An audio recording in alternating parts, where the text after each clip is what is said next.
And here it is, guys, 2025 Acura MDX, refreshed on the outside, redesigned on the inside, fixing a lot of issues that I had with the previous generation one.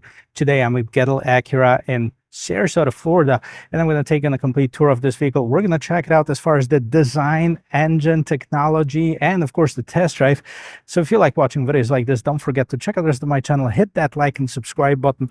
And now let's get back to this.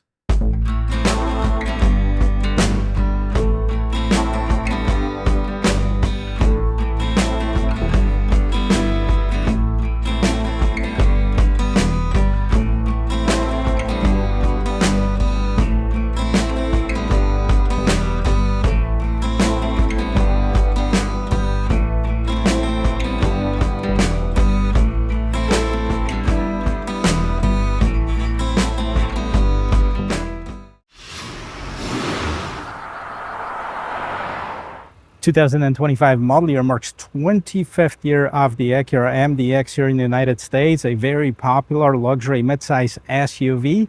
I actually owned two of them. I owned the 2002 and then I owned the 2007, so two different generations. Once this generation was redesigned back in 2022, and we have a refresh already on the exterior. We have a redesign on the interior.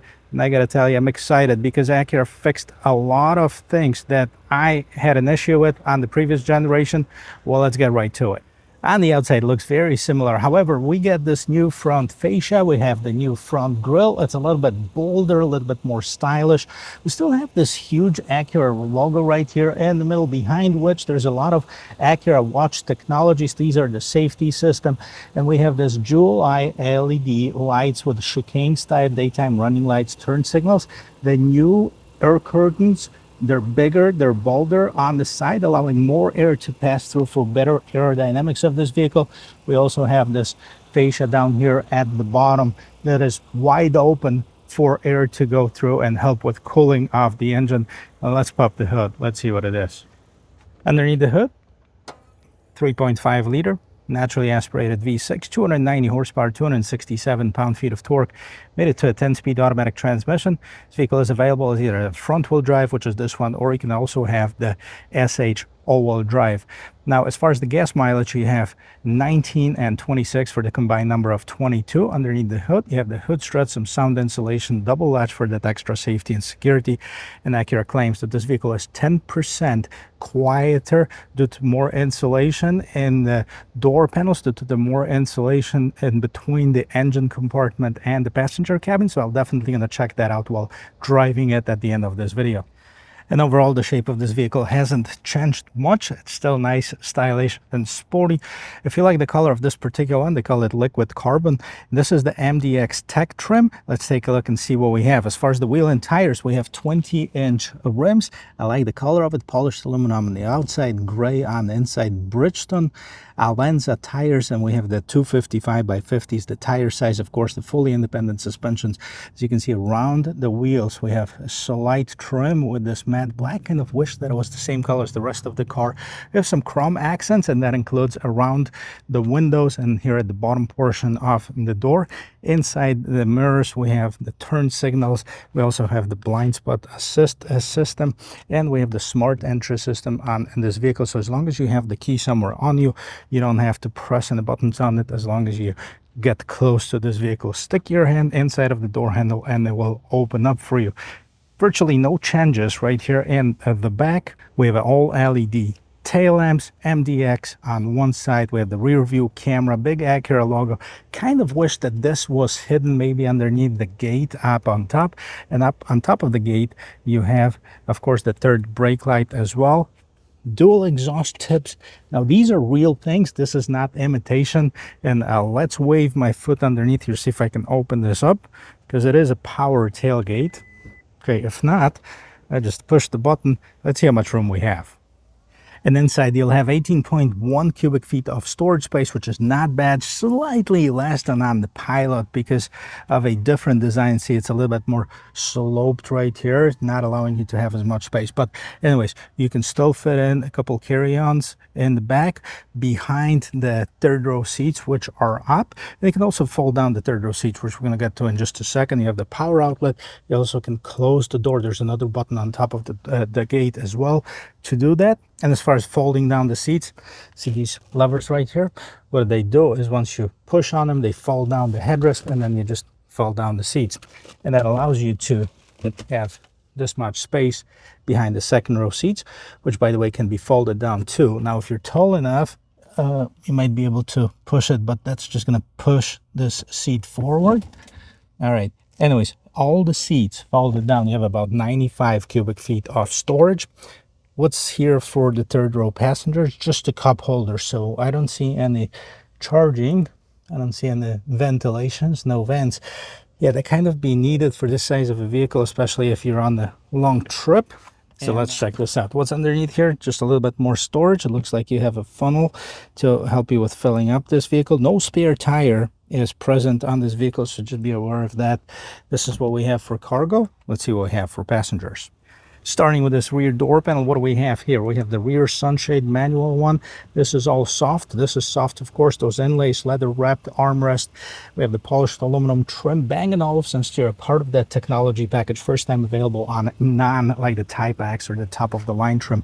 Now, as far as the seating configuration, guys, so we have 2 seats for the very back, right? So we have the 2 seat belts right here. I'm going to jump in there and see how I fit in there. And then we have 3 passengers inside here. Now I have this middle seat folded down. It's actually a pretty interesting combination because A, you can fold it up and make it into a seat. If you have it folded down, this is a console. And if you don't want it all together, you can actually remove it really easily. There's a little loop right here. You push on it, that unlatches the back of the seat, and you can just take it out and put it back maybe in that storage area in the back. So that's the seating configuration in here. What else we have? Both driver and passenger seat have some seat back storage in the back, and the rear passengers for the middle row seats have their own adjustments. For the climate control, you have the regular power outlet, okay, 12-volt power outlet. Now you have what else is here? This is closed, and we have 2 USB Type-C ports. Big plus. I don't have it on my Pilot. Kind of wish I did. And your own vents, of course, in the back as well. Now, if you like sunroofs, this one has a panoramic sunroof as well. Nice and big panel, allowing a lot of air and light to get inside of this cabin. But let me jump in the third row seat, see if I can fit in there. All right, so how do we get to the third row seat?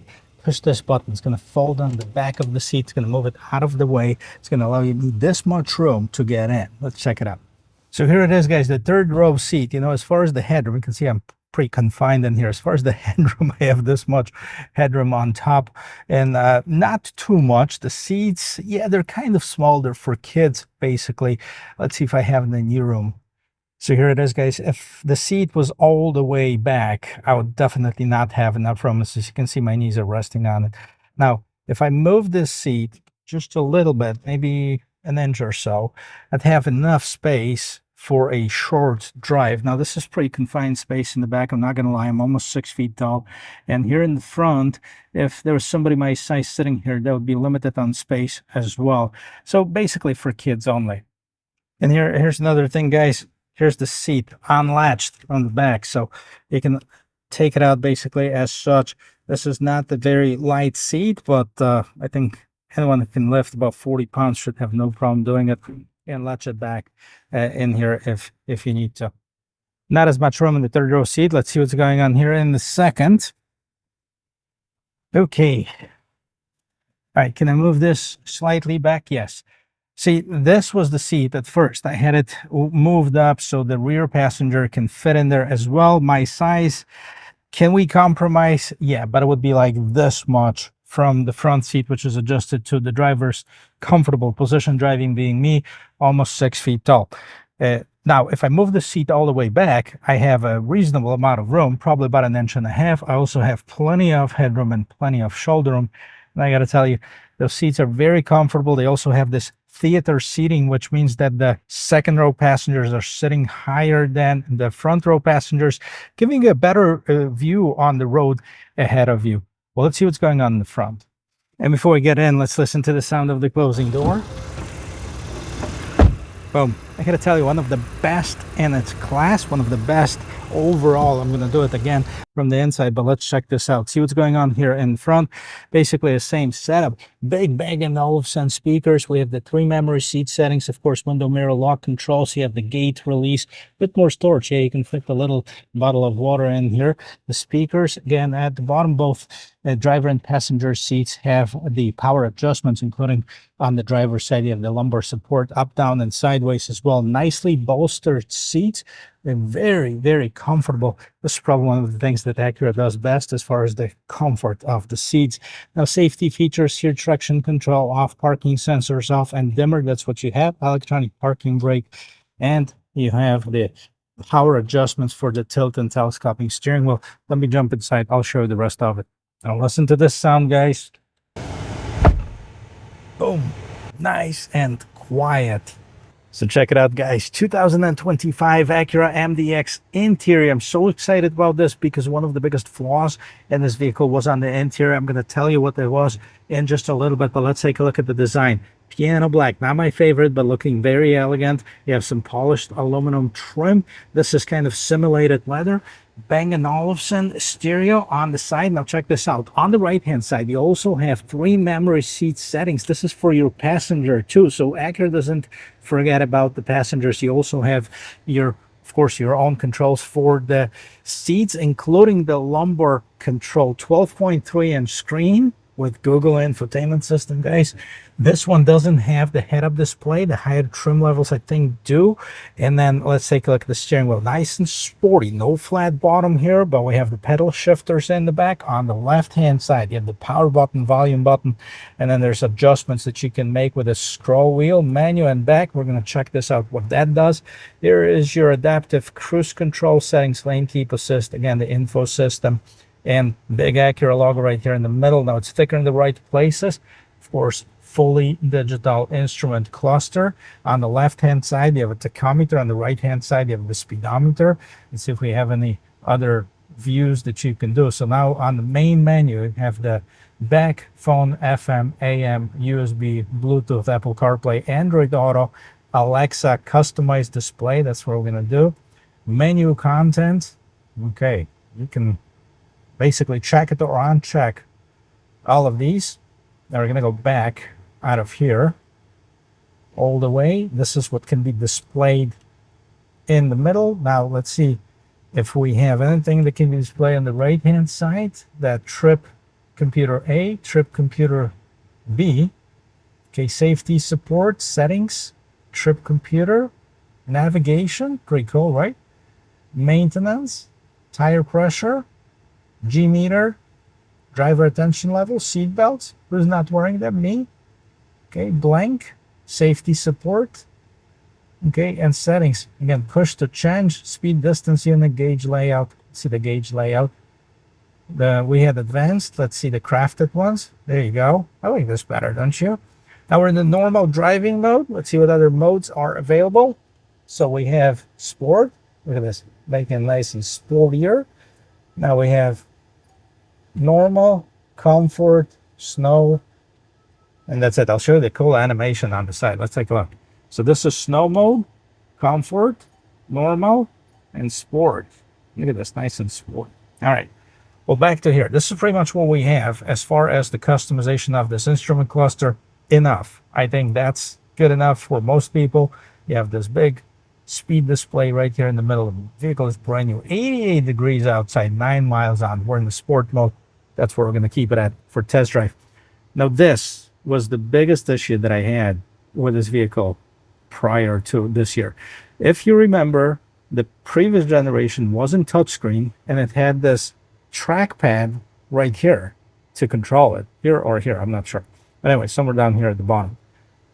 And the problem with it was that if you let your finger off the trackpad, it would disappear and you have to start kind of all over again. So Acura teamed up, or Honda and Acura teamed up with Google, and they developed this infotainment system. It seems like that's going to be the case for a lot of manufacturers when they're going to team up with Google. They already have the technology, and that's what they have.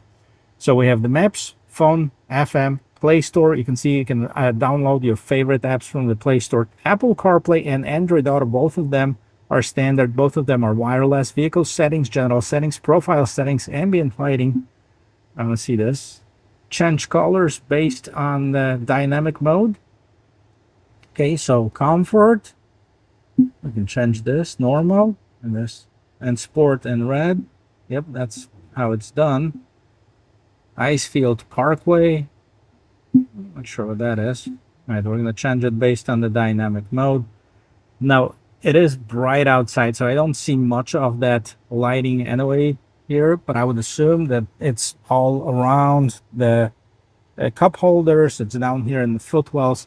I really can't see much. Well, let me see lightning brightness. So we're going to go to the max brightness here and see if I can see anything peeking through as far as the...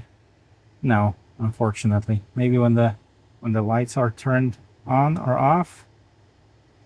No. Okay.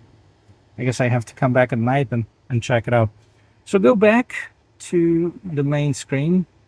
Okay, and then right here on this little display, you can see you have different options here as far as the compass, time, range. Okay, and back to stereo. And then you can, of course, have the Bluetooth audio, trip computer, USB, AM, stereo, system updates, Wi-Fi hotspot. I think it's an AT&T deal. Cabin talk allows you to talk to the rear passengers through the microphone. Clock, compass. Okay, back. Display mode, night or day.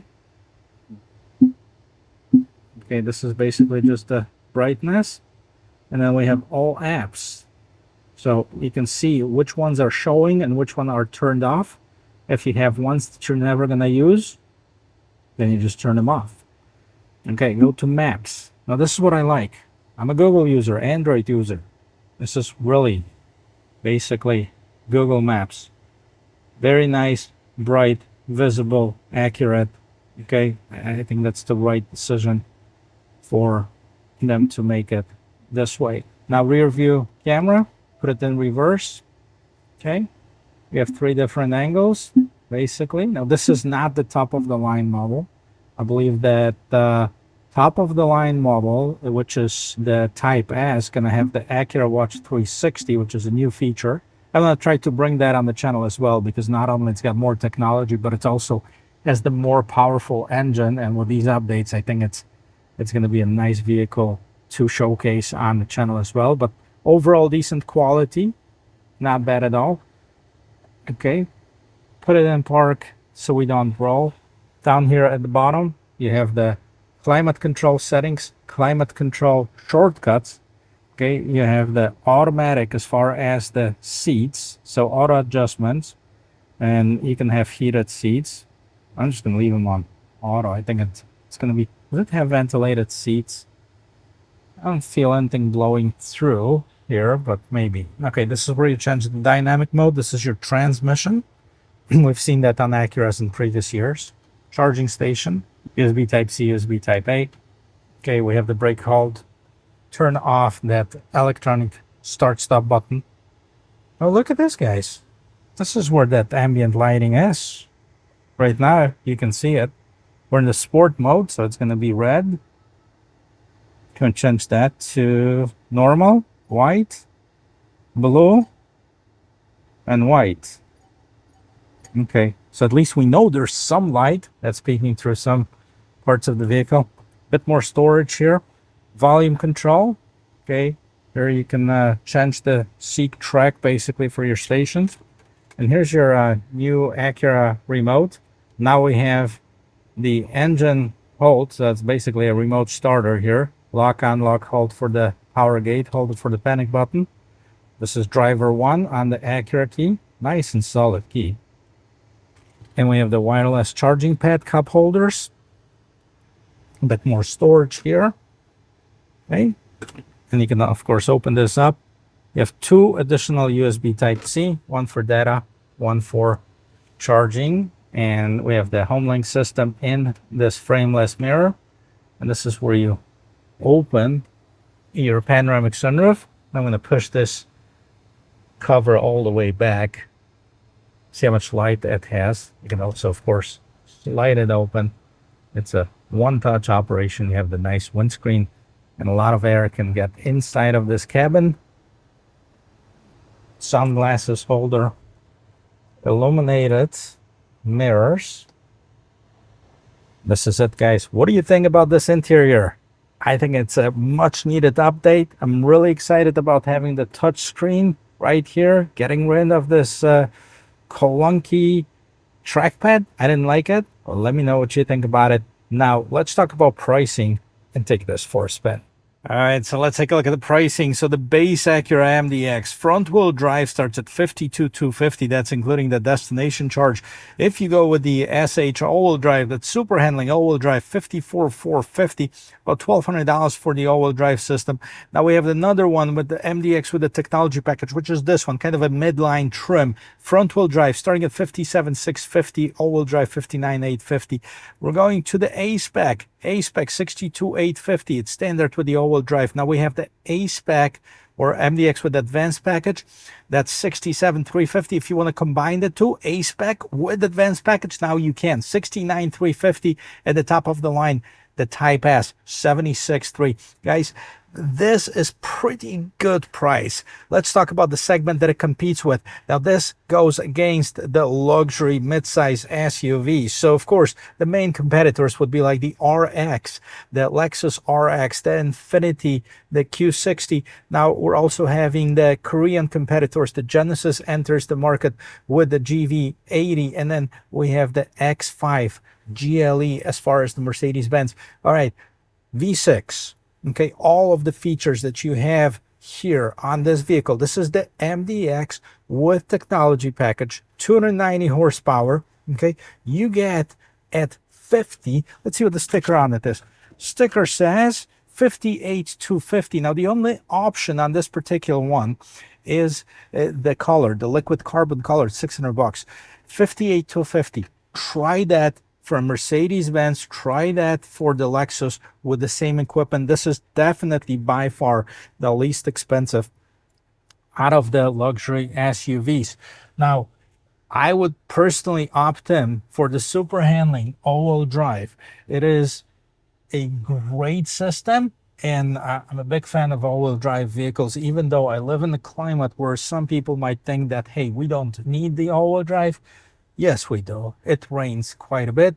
It gets wet. And yes, the all-wheel drive definitely helps to keep the vehicle grounded on the road. Plus, you get the power to all wheels if you need to. If one of the wheels starts slipping, for with the super handling all-wheel drive, it also has different power depending on the side and how you're turning. It feels quiet on the inside here. Acura says it's about 10% quieter than the 2024 model year, and it's due to a few things. Well, first of all, they put the different wheel linings. They have more insulations in the door panel and in between the engine and the passenger cabin.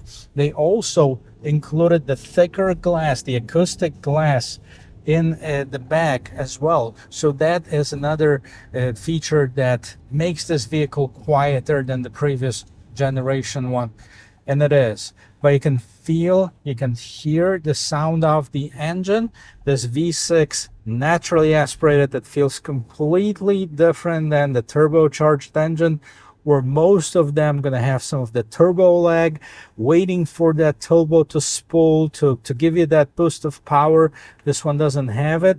Okay, it's more linear, it's more predictable as far as the acceleration of this vehicle.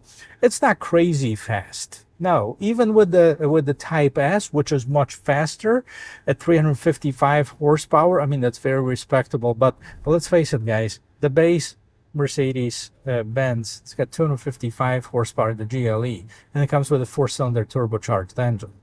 Okay, and the base Genesis has 2.5-liter turbocharged engine. Yeah, it's had more horsepower. It's got 300 horsepower, but it's a different feel to it.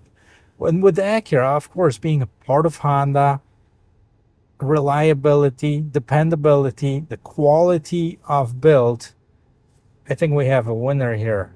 Strictly for driving dynamics, you're not going to get the same fun experience as you will with the German vehicles, especially with BMW. The BMW X5, as far as the sportiness of it, I think it's the best in its class.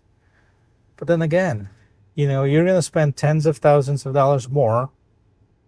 You're going to get about the same size of a vehicle.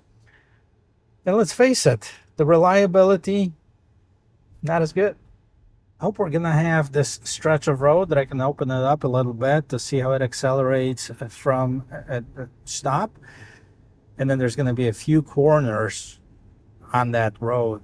And we're in sport mode.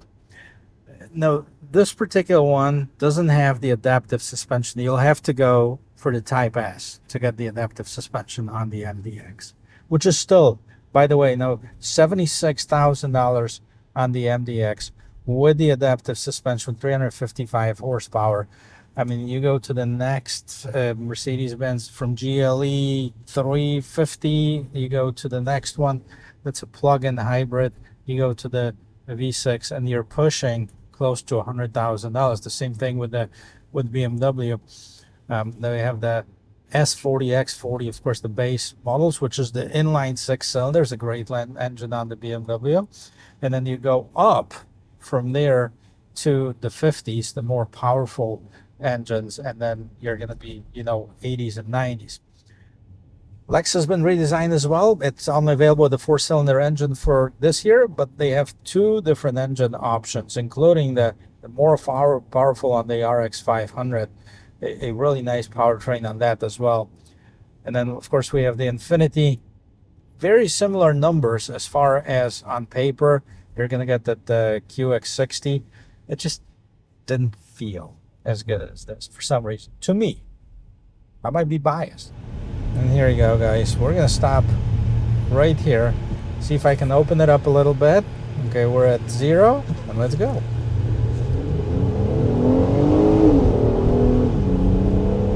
So we're already at 40, 50. Not a speed demon. Not at all, but a nice, solid acceleration. I like the cornering on it. A steering wheel, it's got some weight to it, which is what I can't say about my new Pilot. The steering wheel is almost feeling too light on it. This one is actually just right. I kind of wish that Honda adapted the same technology as far as the steering wheel.